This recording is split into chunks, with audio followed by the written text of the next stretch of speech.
Indonesia, kita jumpa lagi di KAB Channel untuk berbincang-bincang kali ini dengan dua narasumber dengan tema mengenai dunia migas atau minyak dan gas di Indonesia. Kita tahu ada banyak masalah di migas ini. Kita punya rencana untuk memenuhi kebutuhan kita 1,4 juta barel. Tetapi kemampuan produksi kita hanya sekitar 50%-nya atau 600 sampai 700 ribu barel. Jadi ada defisit di situ. Nah, mengapa hal ini terjadi? Kita sudah punya dua teman untuk berbincang-bincang. Keduanya punya latar belakang yang luar biasa dalam dunia migas. Saya kenalkan sebelah kiri saya Pak Sony Sampurno. Beliau seorang geologis, pernah bekerja di Arco, di Core Lab, dan di APD Serika, sekarang di Mitra Energy. Jadi beliau adalah praktisi di dunia migas. Sedangkan di sebelah kanan saya ini, yang sudah tidak asing lagi, sahabat saya Tumbur Parlindungan. Beliau juga punya latar belakang yang luar biasa di dunia migas. Pernah berkarya di Schlumberger, Shell, di BP juga, Beyond Petroleum, dan sekarang di Saka Energy. Jadi kita bincang-bincang santai sore hari ini. Manakala permintaan migas itu meningkat, kebutuhan sekitar 1,4 juta barel per hari, tetapi kemampuan kita saat ini hanya 50%-nya. Dan kejadian ini sudah lama terjadi. Sejak tahun 2004 terjadi defisit antara permintaan dengan pasokan. Kemudian terus berkembang atau terjadi katakanlah pembiaran. Dan kenapa itu bisa terjadi sampai sekarang ini? Ada isu mengenai mafia migas, ada kelompok-kelompok kepentingan, ada kepentingan politik, ada kepentingan bisnis, dan macam-macam. Tapi kita mau lihat dasar-dasarnya dulu. Oke, kita lanjut saja. Kenapa produksi migas kita jadi turun sejak tahun 90-an? Dan antara supply dan demand itu mengalami kekalahan atau defisit sejak tahun 2004. Pak Sony dulu lah. Ya baik ya, jadi mungkin seperti yang para praktisi di migas juga tahu ya, bahwasanya secara natural cadangan migas itu satu saat akan habis ya. Jadi kalau dia ditemukan, kemudian dia dikembangkan, diproduksi sampai mencapai titik maksimum, dia produksinya kemudian akan rata atau plateau. Dan pada akhirnya dia akan declining atau turun secara natural. Yaitulah secara umum profil produksi satu lapangan minyak. Nah, untuk Indonesia khususnya, mengapa kok sampai itu terjadi? Jadi di tahun 60-an pada saat kita gencar sampai tahun 70-an, itu kita banyak temuan sampai kita mencapai produksi sekitar 1,6. Dan itu bertahan plateau dari beberapa lapangan. Kurang lebih sekitar 20 tahun kita bisa mencapai itu dan kemudian decline. Nah, yang 20 tahun plateau itu adalah produksi dari beberapa sumur yang sudah ditemukan sebelumnya. Nah, jadi secara umum kalau itu kita satukan menjadi satu seperti satu lapangan, itu adalah satu contoh profil produksi. Naik, rata, turun. Nah, jadi kalau sampai turun, sebelum itu harusnya sudah dilakukan kegiatan eksplorasi untuk menggantikan cadangan yang sudah akan diproduksi. Makanya dikenal istilah reserve replacement ratio. Nah, itu tidak mencapai 100% sehingga pada saat decline nggak ada yang ganti. Kira-kira begitu. Oke, jelas. Nah, pertanyaannya di sini nih, poinnya nih, Pak Sony sama Mas Tumbur ya. Pada waktu tahun 60-an kita 1,6 juta barel per hari mampu plateauing 20 tahun. Nah, kita kan mestinya sudah punya rencana sebelum dia jatuh, turun, dan kita mengalami defisit di tahun 2004 itu, kenapa terjadi pembiaran? Bahwa kita tidak melakukan eksplorasi, tidak melakukan hal-hal yang diperlukan supaya konsistensi dari produksi itu bisa 1,6 juta ton atau 1,6 juta barel per hari itu, bahkan bisa naik sesuai dengan demand yang juga terus naik. Sekarang ini kita demand-nya katakanlah 1,4 juta barel. Tetapi produksinya dari 1,6 turun menjadi cuma 700 ribu. Nah, kenapa itu bisa terjadi? Persilangan itu kenapa bisa terjadi? Tunggu dulu sekarang gilirannya. Itu pertanyaan yang sulit, tapi saya coba jelaskan nih. Kenapa Indonesia untuk resources oil and gas masih tergantung dengan asing. Karena Eksplorasinya. iya, untuk pemodalan juga masih tergantung asing. Oke. Sampai sekarang pun karena yang mau berinvestasi dengan resiko yang besar, Indonesia mungkin belum sanggup waktu itu. Sekarang mulai ada yang sanggup. Nah, iklim investasi pada waktu itu untuk bereksplorasi ya kan tahun 98 ada krisis energi, krisis keuangan, krisis ya, nasional lah jadi. krisis politik juga sebenarnya itu yang akhirnya ada perubahan undang-undang. Itu salah satu yang membuat investor itu wait and see. Tapi Faktor politik. Semuanya, jadi krisis politik, krisis macam-macam itu akhirnya wait and see. Nah, kalau wait and see sampai benar kembali baru dia start untuk berinvestasi lagi. Ternyata tidak, ya mungkin asumsi mereka perubahan di sini belum sebaik perubahan yang ada di negara lain. Nah, karena investor punya option, ya dia pilih negara lain yang mungkin lebih gampang berinvestasi untuk berinvestasi. Walaupun market masih kejar Indonesia karena kita size-nya besar gitu. Nah, itu lebih kepilihan ke para investor. Gimana kita meng-attract mereka untuk tetap berinvestasi di Indonesia? Karena kita masih tergantung sama mereka untuk oil and gas. Ya, kita ngomong oil and gas, tapi sektor yang lain. Persis. Saya sepakat dengan hal itu, Mas Tumbur. Cuman kan persoalannya adalah produksi kita bukannya terjaga, tapi turunnya cukup drastis. Turunnya dari 1,6 ke 700 itu lebih dari 50%. Ya. Dan sebetulnya kan ini udah industri yang di latar belakangnya satu teknologi tinggi. Ya. Yang sudah mesti punya satu proyeksi, prediksi ke depan. Jadi ada namanya manajemen antisipasi. Ya. Dari pihak pemerintah maupun dari pihak kontraktornya. Kenapa ini bisa sampai terjadi antara supply demand kita itu tidak ketemu gitu. Saya ngomong dari investor ya. Ya. Investor itu kan tergantung option mana yang paling baik untuk berinvestasi. Itu satu. Kedua, kita kan ada krisis politik untuk perpindahan dari jadi demokrasi. Ya. Nah, demokrasi itu kan membuat investor tuh wait and see juga pada saat itu ya. Wah, ini seperti apa sih ke depannya? Itu salah satu faktor yang cukup ini.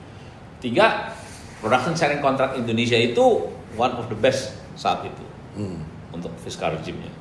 Tapi negara lain untuk undang investor di Indonesia, dia memperbaiki lebih baik. Ya akhirnya mereka punya option. Ya. Bisa di Indonesia, bisa negara-negara lain. Nah, tapi Indonesia tetap jadi marketnya mereka untuk end produknya. Dan itu yang jadi masalah. Saya mau mengajak supaya sahabat Indonesia ini punya gambaran besarnya dulu ya. Yeah. Jadi problem kita ini ada kalau di industri migas, tahu saya itu ada dua hal kan. Satu yang di hulu dan yang di hilir. Betul. Jadi problem sebetulnya supply itu ada di hulu. Di hulu.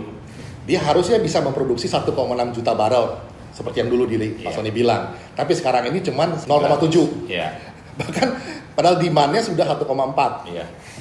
Jadi bagaimana kita mengisi yang 700.000 lagi ini di hilir? Karena kebutuhan nasional ini 1,4, produksinya cuma 700.000. Jadi ada 700.000 yang mesti kita isi nih. Nah, kita import. Jadi net importer. Salah satu importer terbesar dulu sebagai eksportir terbesar, sekarang jadi importir terbesar migas. Iya. Sama seperti industri gula lah. Iya. Gitu kan? Nah, bagaimana kita sekarang ini melakukan pengamanan ketahanan energi kita nih? Horizonnya minyak nih 30 tahun, ya, at least horizonnya. Jadi kalau kita mau eksplorasi, mau nggak mau ya kita harus melakukan massive exploration. Kalau kita mau self-sustain energi dari kita sendiri. Jadi harus massive exploration. Nah, karena kita masih depend sama investor asing ya, iklim investasinya kita benerin. Massive exploration, ini kata kuncinya. Iya. Massive exploration, Pak Sony. Berapa besar sih cadangan minyak kita sebetulnya nih? Sehingga kita bisa mampu melakukan massive exploration untuk mengamankan ketahanan energi kita. Kalau bicara cadangan, beberapa institusi kan sudah melakukan ya. Ada yang bilang 3 miliar sekitar itulah ya. Tapi kan itu kan berdasarkan hitungan yang mereka tahu gitu. Tapi simpelnya saya begini aja deh. Di Indonesia tuh banyak cekungan atau basin. Nah, kalau kita overlay antara area cekungan itu dengan field yang sudah ditemukan, Pak, masih banyak yang bolong, Pak. Masih banyak yang bolong. Masih banyak yang belum dieksplorasi. Intinya itu. Jadi kalau potensi bicara masih banyak. potensi sebenarnya masih banyak. Oke, jadi Ya potensi nggak, Pak Tenggur? Ya, potensinya Iya. besar. Ini Itu 3,4 miliar itu Kan yang yang ditemukan.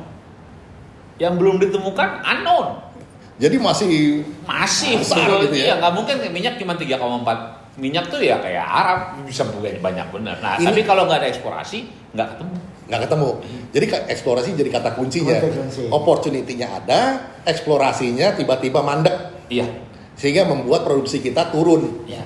Nah, pertanyaannya, kenapa eksplorasinya mandek?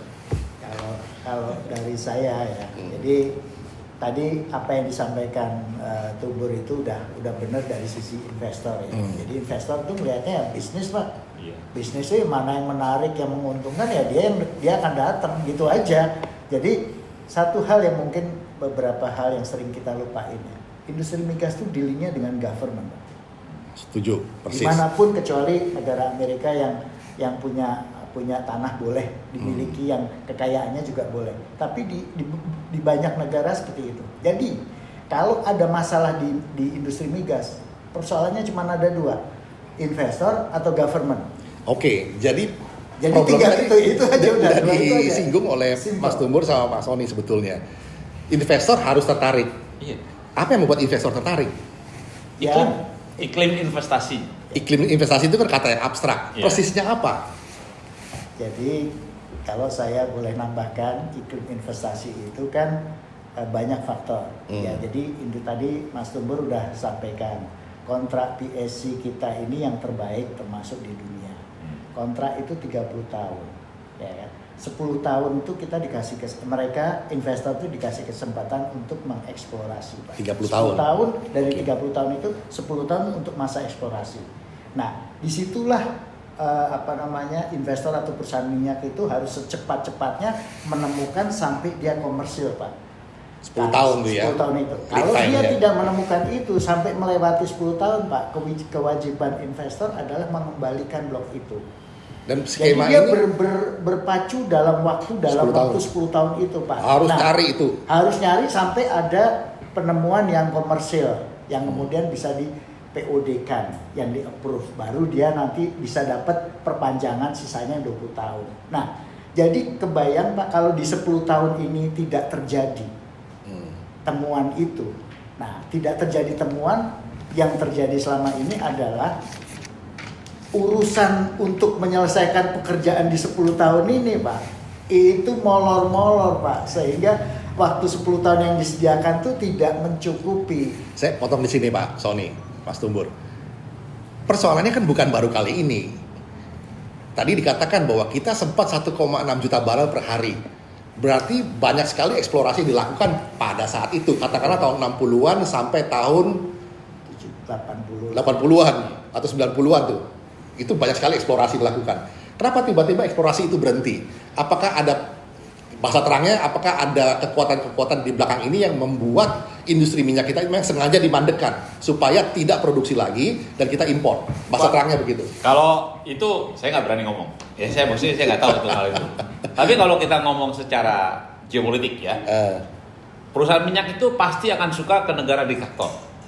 Karena cuma satu kendali akan beres. Oke. Ya, begitu ke negara demokrasi, semua punya kepentingan. Itu yang jadi poinnya itu yang paling sering terjadi di oil and gas. Waktu zaman diktator mungkin di Pak Harto zamannya diktator mungkin. Ya itu gampang urusan.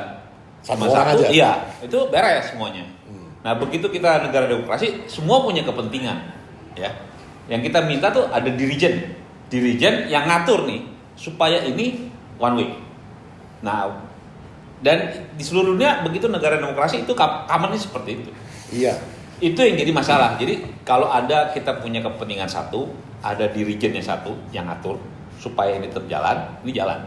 Yang sekarang ini setiap segmen itu punya kepentingan masing-masing. Objektifnya beda-beda. Itu yang jadi masalah. Iya, sahabat Indonesia. Memang kalau bicara soal migas ini bisa rame karena apa? Banyak yang mengatakan bahwa ada lagi yang mengatakan the oil curse atau kutukan minyak. Ya. Negara yang punya sumber daya Besar. besar itu dikutuk untuk jadi manja. Iya. Sehingga tidak mau berinovasi, tidak mau berjuang, akhirnya yang muncul adalah para diktator itu tadi dengan kroni-kroninya. Iya. Atau sekarang kalau terjadi pergantian kekuasaan, terfaksionalisasi, premannya bukan cuma satu, tapi premannya jadi banyak. Iya. Dan sekarang ini sebetulnya pebisnis ini atau para explorer ini sedang menunggu, saya mesti dealnya sama siapa? Betul. Karena ini bicara 30 tahun. 10 tahun tuh harus eksplorasi, nyari-nyari lubang yang bisa dikomersialkan dengan segala risikonya. Selama masalah eksploitasinya atau masa produksinya 20 tahun. Itu kalau dapat. Iya. Dengan biaya berapa satu kali eksplorasi itu biayanya? Kalau kita ngomong biaya triliunan untuk Yang paling eksplorasinya. gampang nih, satu well exploration di offshore, shallow, ya itu at Shallow least, yang cetek gitu ya $20 juta at least. At least Ya, $20 juta itu sekitar 300 M 300 M minimum. untuk nyari satu lubang nih. Iya, itu biaya pengeboran, belum biaya persiapan dan lain-lainnya. Ya, kalau laut dalam sekitar $60 juta. Wow. Itu kalau ketemu. Kalau ketemu. Iya, kalau nggak ketemu, itulah yang hilang. Ini kalau geologis paling sering tuh. Oke. Itu kalau ketemu. Nah, kalau ketemu dia harus melakukan pengeboran lagi. At least satu lapangan itu sekitar 200 sampai 1 billion. Itu investasinya. Itu investasinya. Iya. Dan Kalau ketemu. oleh karena itu tadi katakan oleh Mas Tumbu tadi bilang kan, butuh investor asing karena kekuatan investasi kita untuk di sektor itu katakanlah belum sampai lah gitu. Atau belum berani untuk melakukan investasi sebesar itu Karena untuk resikonya, iya, karena resikonya iya. kalau nggak ketemu ya hilang. Hilang. Gitu ya. Sedangkan sekarang ini modelnya kalau dikasih ke investor-investor itu segala resiko itu ditanggung oleh mereka. Absolut. Kita masih bicara sahabat Indonesia di sektor hulu ini. Ya. Kita belum bicara di sektor hilir. Sektor hilir itu tadi bicara soal distribusi, soal refinery, Ya. kilang-kilang di mana kita sekarang ini kilang kita ini kapasitas kita 1 juta ton, 1 juta barel ya. Ya. Sementara kebutuhan kita untuk mengolah itu tadi kita kebutuhan 1,4. Ya. Nah, makanya ada juga yang bilang banyak yang menghalangi pembangunan kilang-kilang ini supaya kita tetap import BBM. Begitu. Ya, ngeliatnya gini. Hulunya itu driving 80% ekonomi Indonesia. 80%. 80%. Ya. Kilang kita bangun, ini kita bangun, kalau nggak ada ini ya tetap impor. Tetap impor. Ya, Jadi impor. nggak ada, ya kita tuh ngelihat cuman yang kelihatan di mata, yang kita benerin ini hulunya nih. Begitu banyak temuan baru, produksi kita naik, ini orang akan rebutan bangun refinery.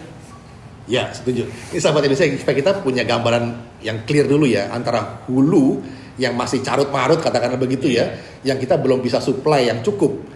Tapi kita seringkali ribut di hilir mengenai kilang segala macam, import BBM. Ini adalah hal-hal yang sebetulnya yang bisa diselesaikan kemudian setelah yang hulu ini beres.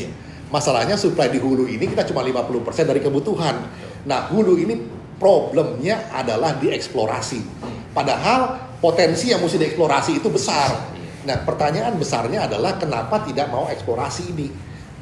Jadi kalau bicara itu ada beberapa hal ya yang saya cuma dengar di berita aja ya. Jadi kan ada ketahanan energi. Nah, didefinisikan tuh apa definisi ketahanan energi. Itu harus clear, Pak. Terus kemudian nasionalisme. Wah, kita ini kenapa harus dikerjakan asing? Nah, itu dulu. Kalau kita menyadari tadi Mas Togor udah nyampaikan. Oh, kita ternyata belum mampu karena ya itu tadi risikonya besar. Nah, kalau memang begitu ya berarti kan harus kemana? Harus minta tolong orang lain. Kalau saya definisinya sederhana, kita butuh nggak masih kontribusi migas untuk negara? Kita tanyakan itu. Kalau masih butuh, pertanyaan kedua, mau dikerjain sendiri atau butuh bantuan orang lain? Nah, kalau mau dikerjain sendiri ya runding sama pengusaha nasional, mampu nggak kerjain sendiri? Jadi jawaban untuk nasionalisme clear. Tapi kalau nanti faktanya, oh iya kita masih butuh orang lain, baru kita.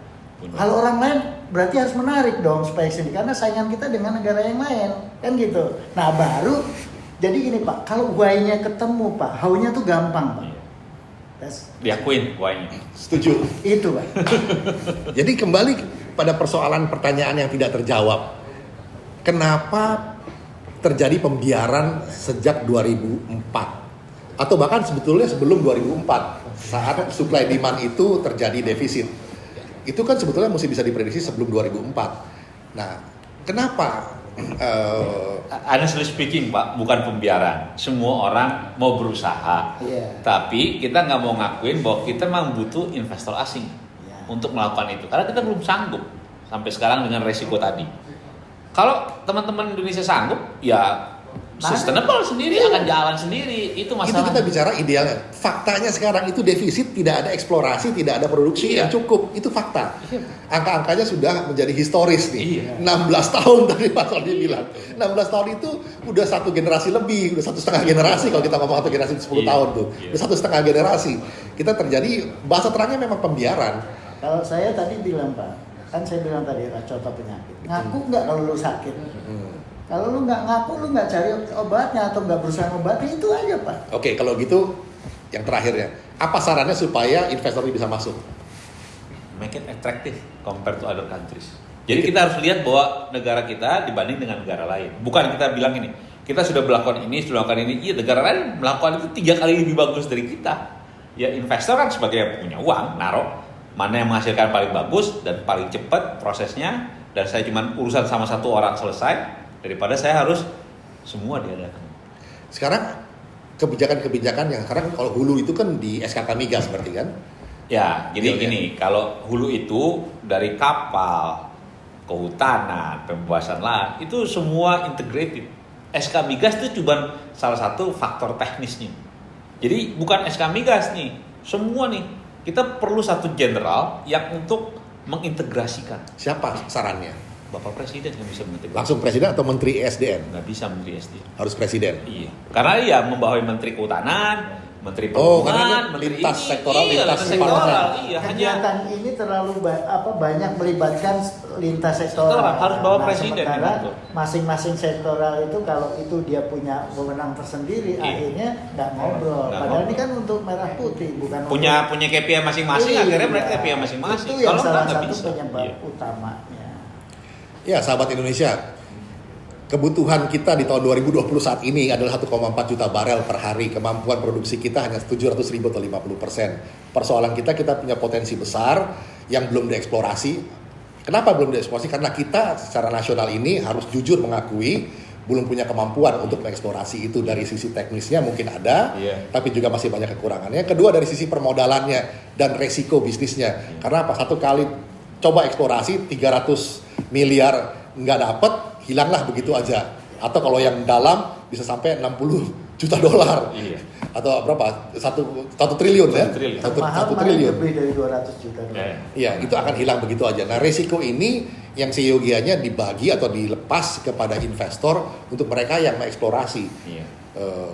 Dan menurut kedua sahabat kita ini harus dibuat satu iklim investasi yang menarik. Karena apa? Karena investor ini juga bukan hanya melihat Indonesia, tapi juga melihat tempat-tempat lain di mana kita sebagai pemerintah Indonesia atau bangsa Indonesia ini harus bisa menarik mereka juga menjadi partner dengan pola bagi hasil yang harus menguntungkan tentunya kan 85-15 gitu ya, 85% untuk Indonesia, 15% untuk investornya. Mau dengan model cost recovery ataupun growth split itu nanti kita bicara di session lain.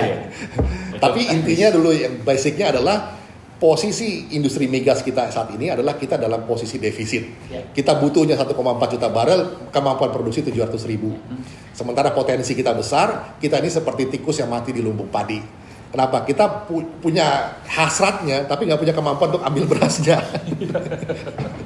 Jadi mungkin metafora itu bisa mewakili industri migas kita secara esensial, bahwa peta persaingan industri migas di sektor investor-investor ini harus dibuat semenarik mungkin oleh pemerintah supaya bisa menarik para investor ini mau berinvestasi. Investasi apa? Investasi untuk eksplorasi di sektor hulu dulu. Karena sektor hulu ini akan mensuplai sektor hilirnya nanti. Nah, sektor hilir nanti kita akan bicara. Padahal ada hal-hal lain yang masih agak gelap di dalam diskusi ini, harus kita akui, adalah kenapa terjadi penghentian eksplorasi seolah-olah begitu, sehingga produksi yang dari 1,6 bisa turun menjadi cuma 0,7. Oke, sahabat Indonesia, kita jumpa lagi di session berikutnya.